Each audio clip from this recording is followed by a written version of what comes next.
Hello my lovely students, welcome all of you in Reno math classes. So dear students, आज हम discuss करेंगे class 10 का एक questions जो कि PYQ है। और क्वेश्चन है हमारा AP चैप्टर में से अर्थमेटिक प्रोग्रेशन में से। ओके, सो आपने वीडियो को लास्ट तक देखना है और वीडियो के लास्ट में मैं आपसे एक क्वेश्चन पूछूंगी। उस क्वेश्चन का आंसर आपने कमेंट बॉक्स में ज़रूर देना है। सो क्वेश्चन है हमारा, if P, Q, R are in AP, then P cube plus R cube minus 8Q cube is equal to what? यानी कि हमें थ्री टर्म्स दी हैं PQR और वो तीनों टर्म्स AP में हैं, तो हमने वैल्यू फाइंड आउट करनी है इस वाली टर्म्स की P cube plus R cube minus 8Q cube. Okay, so यहाँ पे हमारे पास फोर ऑप्शन गिवंस हैं। इन फोर ऑप्शन में से विच ऑप्शन इज राइट, ये हमने फाइंड आउट करना है। ओके, सो अगर आपके एपी के क्वेश्चंस जो हैं, एपी के कंसेप्ट जो हैं वो क्लियर हैं, तो आप इजीली जो है वो इस क्वेश्चन को फाइंड आउट कर सकते हो। देखो, जब भी हमारे पास थ्री टर्म्स होंगे और वो तीनों टर्म्स जो हैं वो एपी में हैं, तो उनके जो कॉमन डिफरेंस होते हैं उनमें एक रिलेशनशिप होती है। सो लेट्स सपोज कि हमारे पास थ्री टर्म्स हैं ABC, और ये तीनों टर्म्स जो है ये किस में है, एपी में है, अर्थमेटिक प्रोग्रेशन में है। तो इनका जो कॉमन डिफरेंस होता है वो कैसे निकलता है, जैसे ABC आपकी थ्री टर्म्स है, तो जो कॉमन डिफरेंस होगा वो इक्वल होगा। यानी कि जो B माइनस ए सेकेंड टर्म में से फर्स्ट टर्म को माइनस करेंगे या थर्ड में से सेकेंड टर्म को माइनस करेंगे तो हमें कॉमन डिफरेंस D जो है वो मिलता है। सो अगर हमारे पास थ्री टर्म्स AP में है तो हमारा जो है इनके बीच में एक रिलेशनशिप होता है जो कि हम फाइंड आउट करेंगे।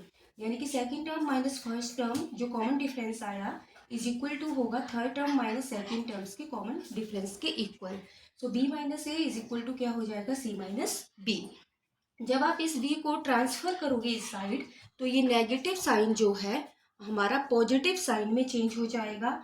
सो B plus B is equal to C plus A, और B प्लस बी कितना हो जाएगा हमारा 2V is equal to C plus A. C कौन सी टर्म है हमारी, थर्ड टर्म्स, और A हमारी कौन सी टर्म है, फर्स्ट टर्म्स, और जो V है वो हमारी कौन सी टर्म है, सेकेंड टर्म्स। तो इन तीनों टर्म्स के बीच में एक रिलेशनशिप मिला हमें, और रिलेशनशिप क्या है कि अगर आप ट्वाइस ऑफ V यानी कि ट्वाइस ऑफ सेकेंड टर्म करोगे तो आपका जो थर्ड टर्म और फर्स्ट टर्म्स है उनका सम इक्वल होगा ट्वाइस ऑफ सेकेंड टर्म्स के। तो इसी कंसेप्ट से हम इस वाले क्वेश्चन को अब करेंगे सॉल्व। अब हमें क्वेश्चंस में क्या गिवन है कि हमारे पास थ्री टर्म्स हैं PQR, और ये तीनों टर्म्स क्या हैं, AP में है। अगर ये तीनों टर्म्स AP में है, इट मीन्स जो हमारी फर्स्ट और लास्ट थर्ड टर्म है इसका जो सम है, यानी कि जो P प्लस R है वो किसके इक्वल आएगा, जो मिडिल टर्म है उसके ट्वाइस के इक्वल्स, यानी कि टू टाइम्स ऑफ क्या हो जाएगा, Q। अब हमें ये वाली फॉर्म लानी है, तो हम क्या करेंगे, taking cube on both side, इस वाली इक्वेशन के दोनों साइड हम क्या ले लेंगे, क्यूब ले लेंगे। तो ये बन जाएगा P plus R cube is equal to 2Q का होल क्यूब। ओके, अब यहाँ पे हमारा फार्मूला बनेगा A प्लस बी का होल क्यूब, और A प्लस बी क्यूब क्या होता है, A cube plus B cube plus 3AB into A plus B. So put the value, it will becomes P cube plus R cube plus 3PR into में आ जाएगा P plus R is equal to 2Q का whole cube है, तो ये आ जाएगा 8Q power 3। अब देखो P प्लस आर की वैल्यू हमारे पास कितनी है, 2Q। सो यहाँ पे P प्लस आर के प्लेस पे हम पुट करेंगे 2Q।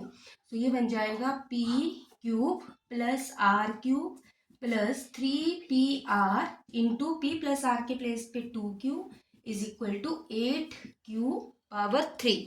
So it will becomes P cube plus R cube plus इन दोनों को मल्टीप्लाई होगी 3 to the 6 PQR is equal to 8Q cube. Okay, अब आप 8Q क्यूब को इस साइड लेके जाओगे और 6PQR को ट्रांसफर कर दोगे उस साइड्स, तो ये बन जाएगा P cube plus R cube minus 8Q cube is equal to minus 6PQR। यानी कि इस वाली इक्वेशन की जो वैल्यू है P cube plus R cube minus 8Q cube is equal to कितना आ रहा है हमारा, -6PQR। सो ऑप्शन में देखेंगे -6PQ और ऑप्शन बी पे है, it means option B is right.